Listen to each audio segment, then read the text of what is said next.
are going to discuss about the topic how to further promote the timber culture among Asian member states. So I would like to invite our guest speakers to share their opinion from their respective perspective. We have 3 minutes for each guest. The floor is given to Professor Huang.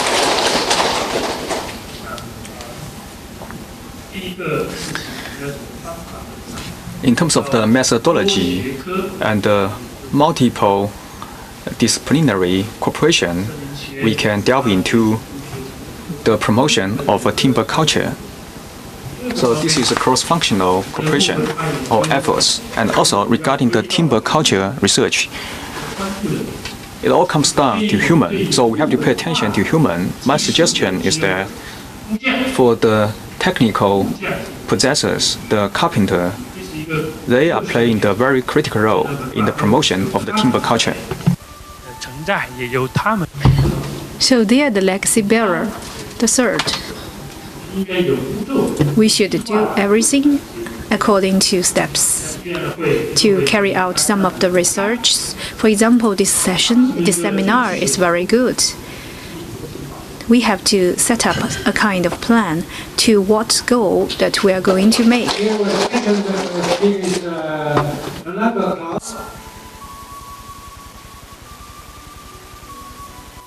I'm going to speak about wood culture from a slightly different point of view. Today we've seen some beautiful examples of the natural beauty of wood. One of the challenges is that we live in a modern culture. We live in a culture that is used to mass-produced goods. Now, from an artistic point of view, mass-produced goods are exactly what they are, mass-produced. But in the history of the world, mass-produced goods have given ordinary people, like us in the room, the ability to have things that normally we couldn't have had. For example, when I came to China the first time, everyone had a bicycle. Now everyone has a car.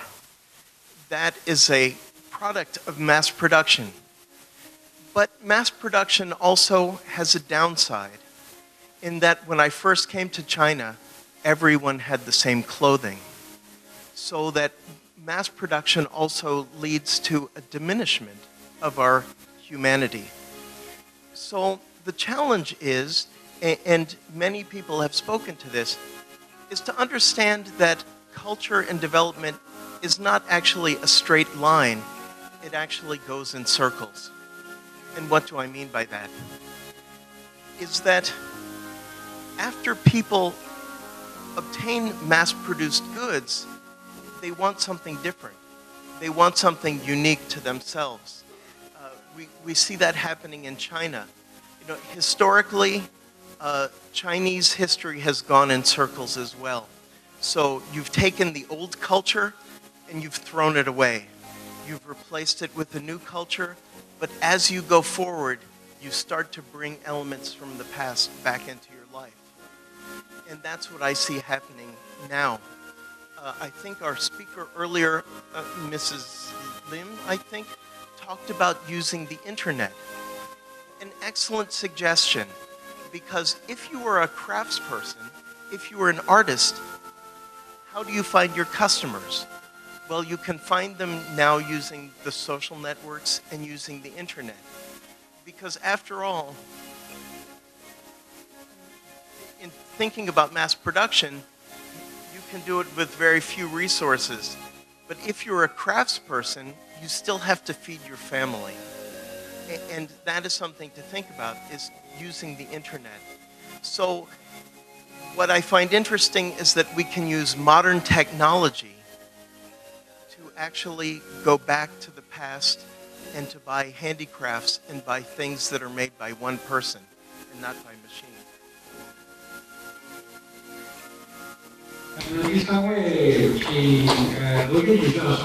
Professor Rowe?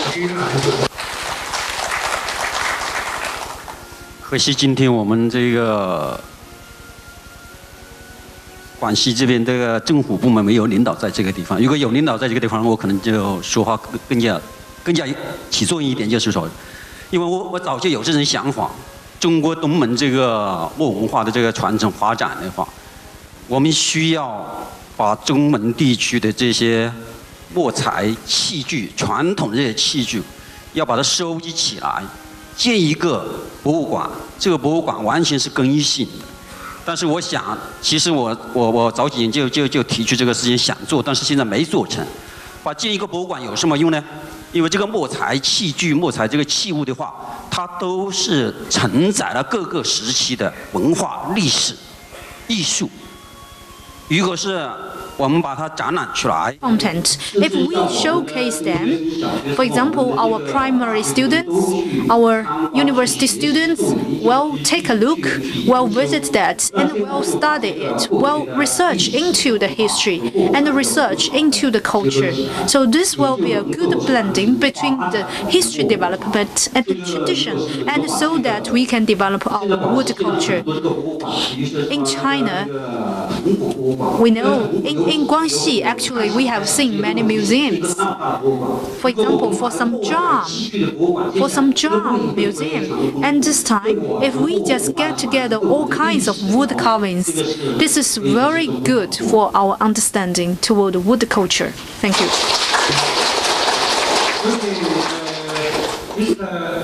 Amber, Indonesia. thank you very much. I think we must make a wood very special thing. We can make wood as your wife, as your girlfriend, as very special thing, so we can understand what's special on this wood. Because we must understand wood very special. We have very sculptor, we have character, and we make beautiful depend of you.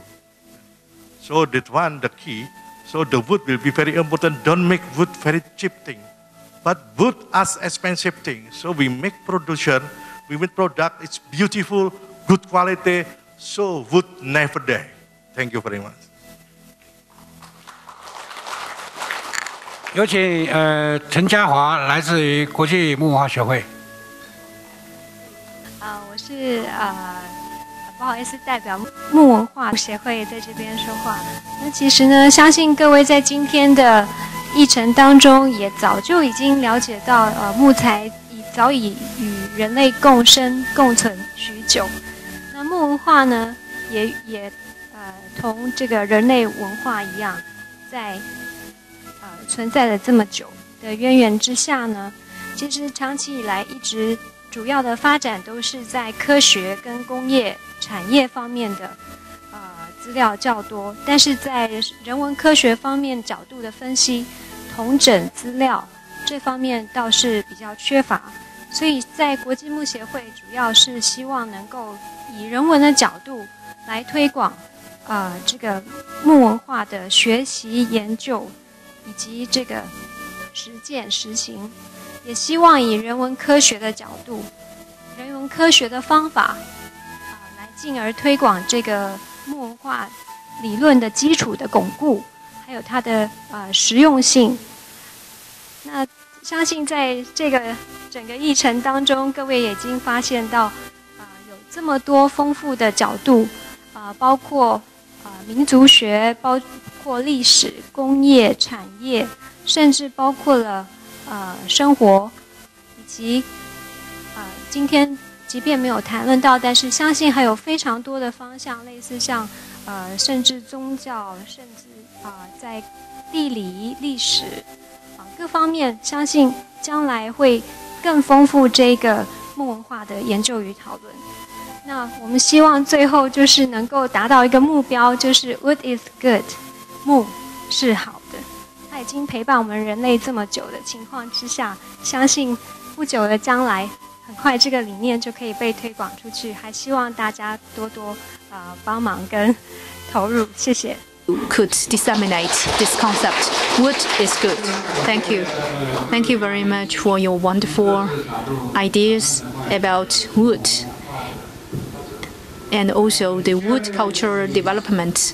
Now let's welcome. Any questions? Sorry. 有请吴 Director Wu Shenghu to give us some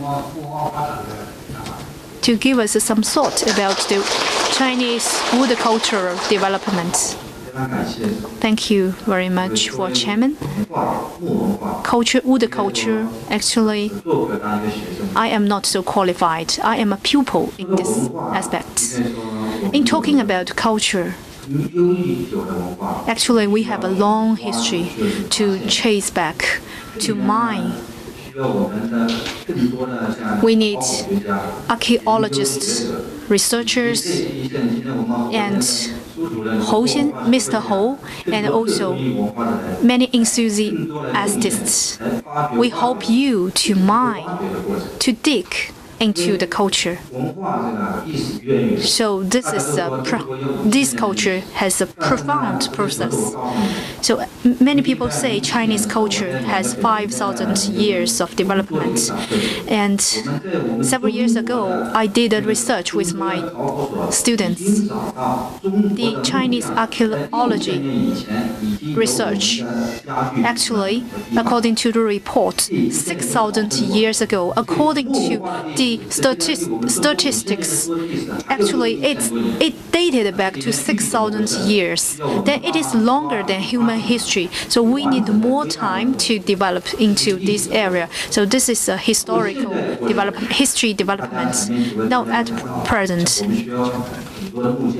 we need more carpenters, artisans, and they are the carriers of culture. They created many products, and they are the bearer of the culture. They hand down the culture, and they are the messenger of culture. And we say that culture has no bound. It should be boundless. For example, it's in close connection with geography, with religion, and with all sides. But future culture development, first, it should be a combination with history. And it is a modern culture. The modern culture will not be based on the carpenter's work. And we need more artistic form. So the future development of wood culture needs your contribution.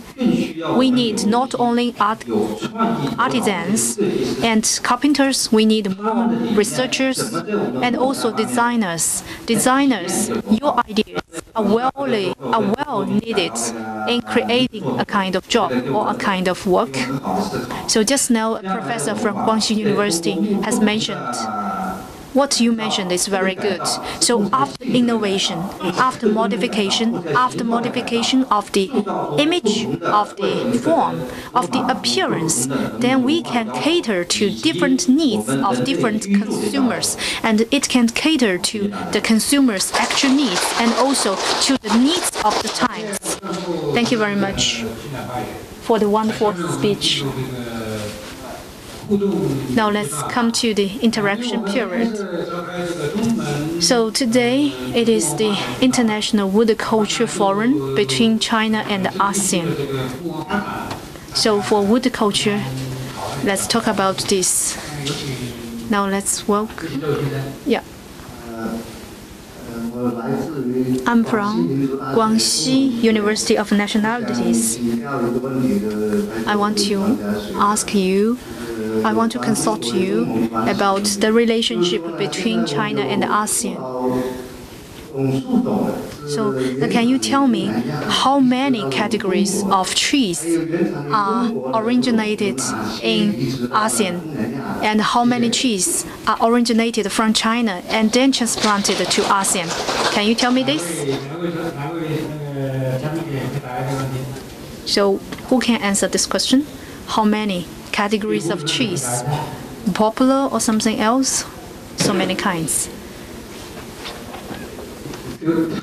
So your question is too big. is too extensive. So to be frank, I can't tell you the answer. It is unavailable because now, of course, we have adopted quite a lot of categories of trees from overseas. Now, we are also promoting our categories to foreign countries. For example, for some popular, a researcher once said, for a month, we will have a new kind of species of popular. But actually, to foreign countries, how many categories of trees have been adopted by overseas countries? I can't tell you. Sorry.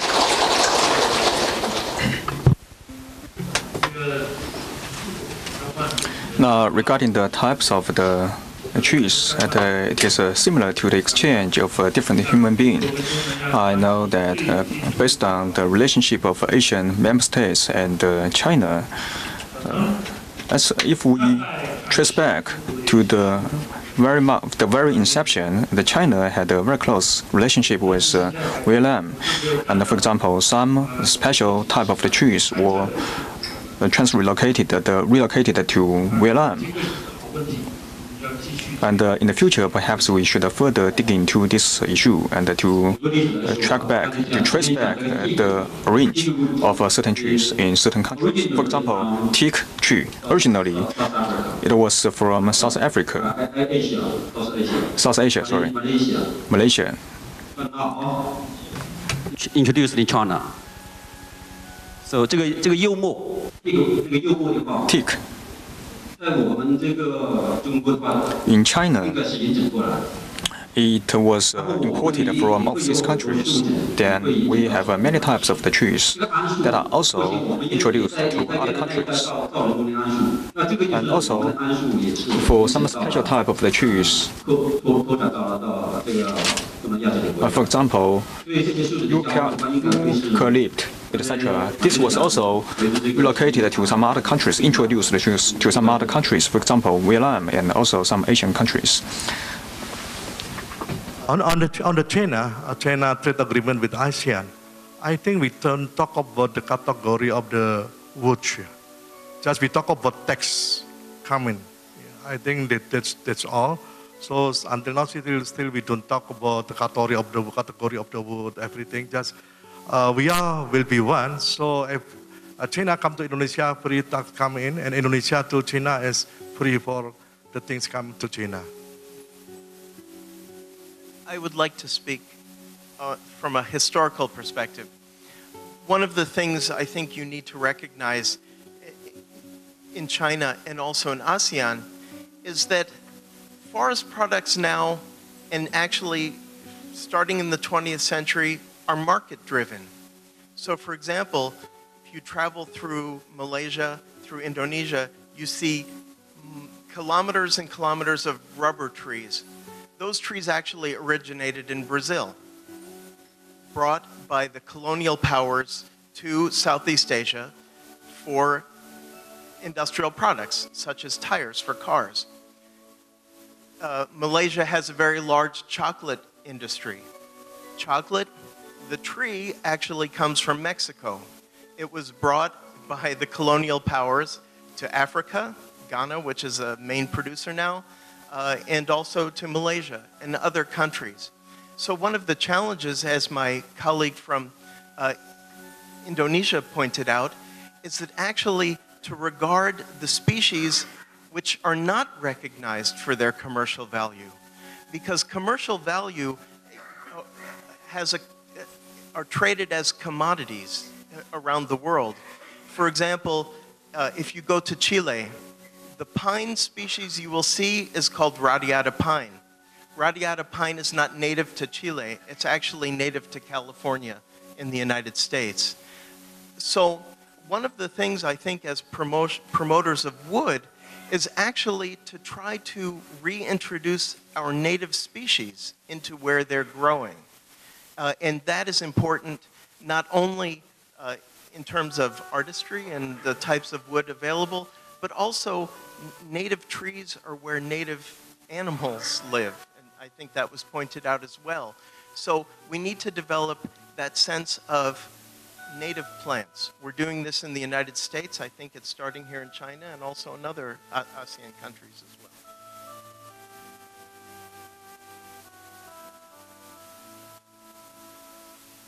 我们看看还有什么讨论的题目，大家提出来。那位穿红衣服的先生。 好，我是来自广西大学家居设计专业的一名学生。我想请问各位专家，就是说，家具作为我们这个文化的载体，就是说在家具设计当中，我们应该怎样去，就是说发展我们 How can we further promote the timber culture to pass on our legacy of a timber culture to our next generation in terms of the furniture design? Thank you.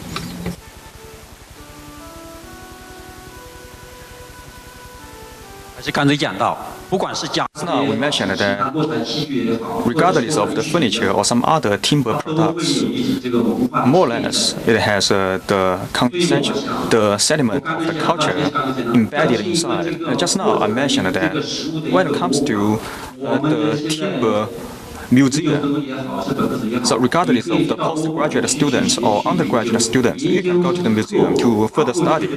Then you can have the better understanding about our history. Then on top of that, you can come up with innovation. I think this is called the promotion of the timber culture. So I think in the future, when it comes to the furniture design, it's not entirely following our timber tradition, but rather we should absorb the very essence of the timber culture. Then on top of that, we can also learn from our international counterparts.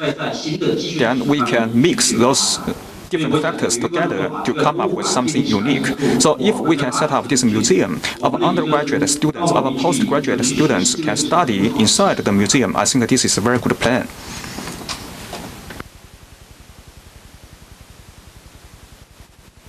For the furniture development, it goes hand in hand with the society's development. For the furnitures used in Ming Dynasty and Qing Dynasty, and it is tightly related to the history of the specific time points.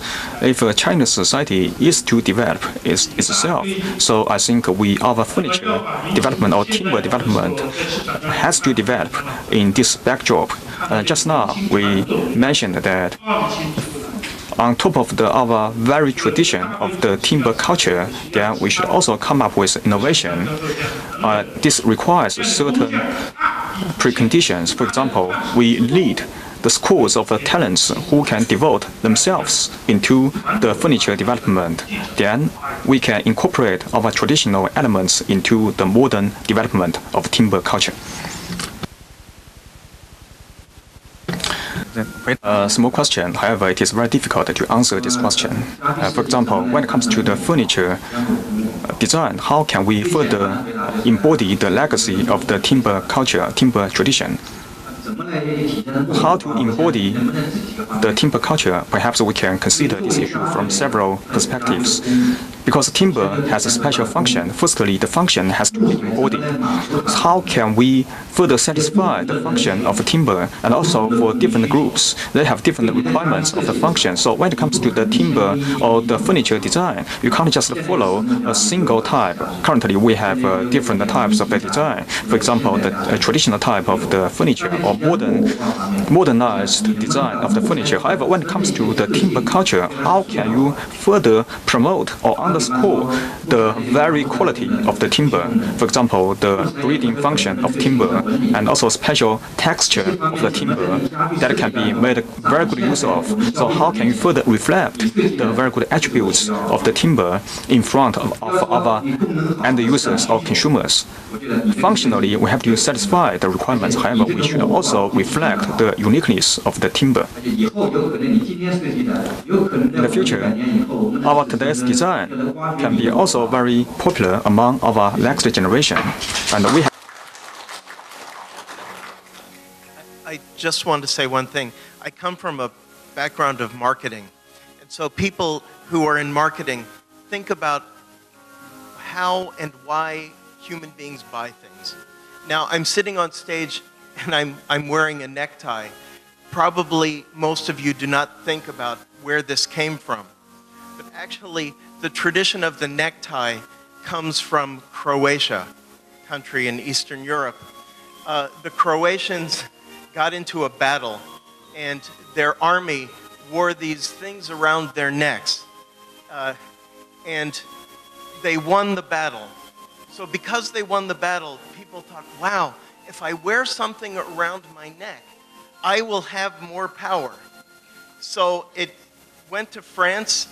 They called it the cravat, from Croatia, cravat. And it's no coincidence that here in China, when I first came here, maybe even now, like the youth children wear red scarves around their necks, tied like tied like a tie. It comes from history. So, how do you promote culture in China? You have to capture people's imagination. You have to capture everyday housewives, just people on the street. Now, how do you do that? Well, if you're a wood designer, you get your designs into fashion magazines in Shanghai and Beijing. And you show people that it's a fashion to use wood. If you look at the history of wood culture in the world, many of the designs now, if you look at furniture, they come from Europe. But Europe's time was in the 19th century. Maybe America's time was in the 20th century. China's time, I believe, is in the 21st century. So what you have to do is then reach what we call critical mass. And it's not easy work. But if you're an artist, you show your works, like our previous presenter.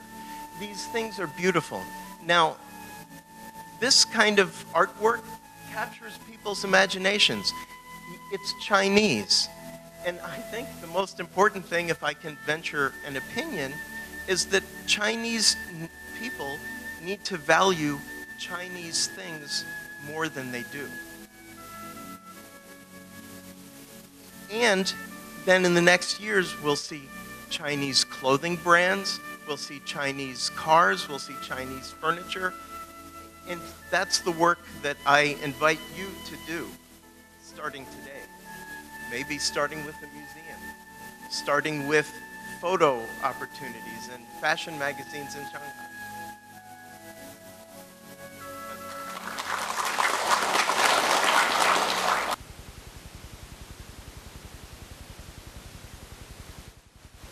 最后一个问题，因为时间关系，再讨论最后一个问题。各位专家，大家好。然后我也是来自那个广西大学木材科学工程的一名学生。然后我的问题可能比较浅显，希望各位专家能给予解答。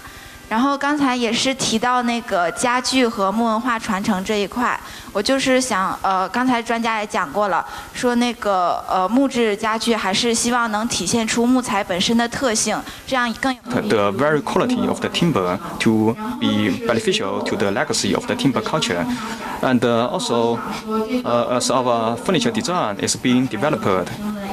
Then perhaps the modernized furniture design is going to have a negative impact on the legacy of our traditional timber culture.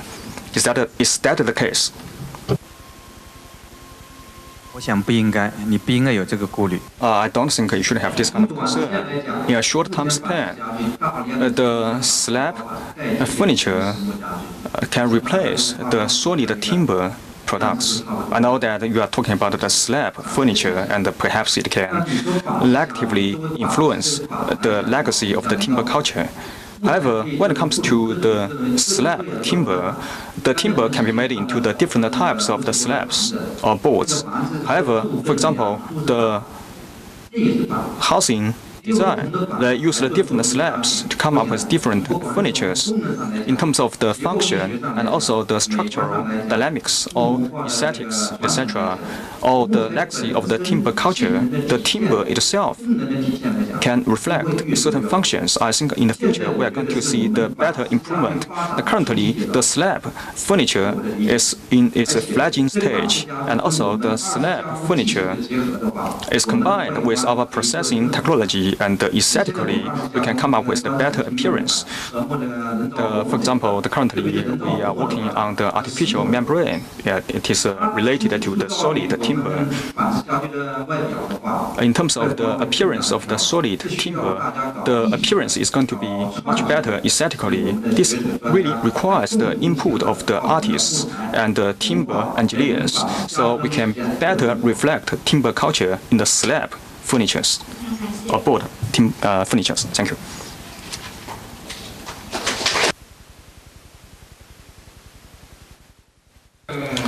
In the interest of time,